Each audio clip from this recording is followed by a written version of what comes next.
Hi YouTubers, it's Fortune Cookie 45 LC coming to you with the topic of the SKS rifle. Now the SKS rifle was a Russian design at the end of World War II,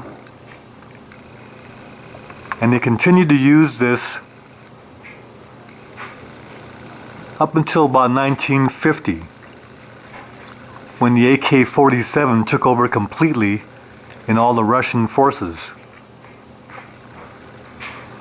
And the SKS was manufactured by quite a few communist countries after World War II. And they made quite a few of them.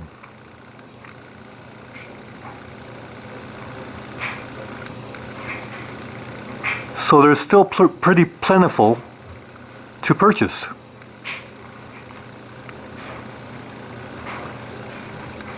But we may have to pay upwards to $400+ for one today. But there was a time when these were very inexpensive, could be purchased for less than $100. But that time is long gone. The SKS is a semi-automatic rifle, chambered in 7.62 by 39, which is a short intermediate power rifle round, because the Russians determined that engagements in the military were anywhere less than 300 yards, and all the excess power of the 7.62 by 54R round was not necessary. In the United States, of course, we determined the same thing. So the intermediate power 7.62 by 39 round took over. And the AK-47 came on the scene and took over all of the small arms duties for the communist countries by 1950. But the SKS is a milled receiver, unlike the AK-47 stamped. Now we know how successful the AK-47 was, but the SKS in its own right is a very fine rifle. Now notice that it has a gas system right there above the spike bayonet where the gas is bled off, and it drives a piston in here. And there's a rod that is connected to the piston, and that rod drives the bolt back. So this is a piston gun, so that there's no heat here, and all the heat is out here. Unlike the AR-15 or M16, which is a direct gas impingement system where the gas tube comes back and pushes the bolt right here where all the heat comes in. So a lot of AR shooters want the piston-driven AR now, and those are being made. But the SKS had that first.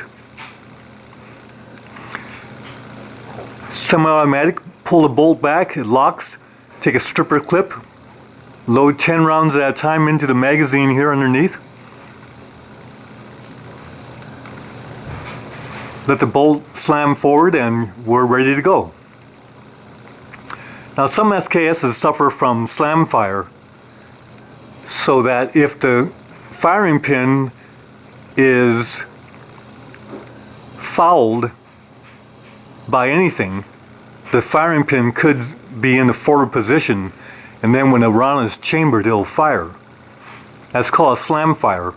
Well, this has never slam fired on me.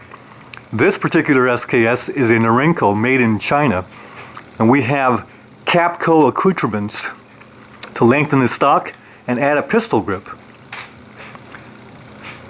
making it more comfortable to shoot.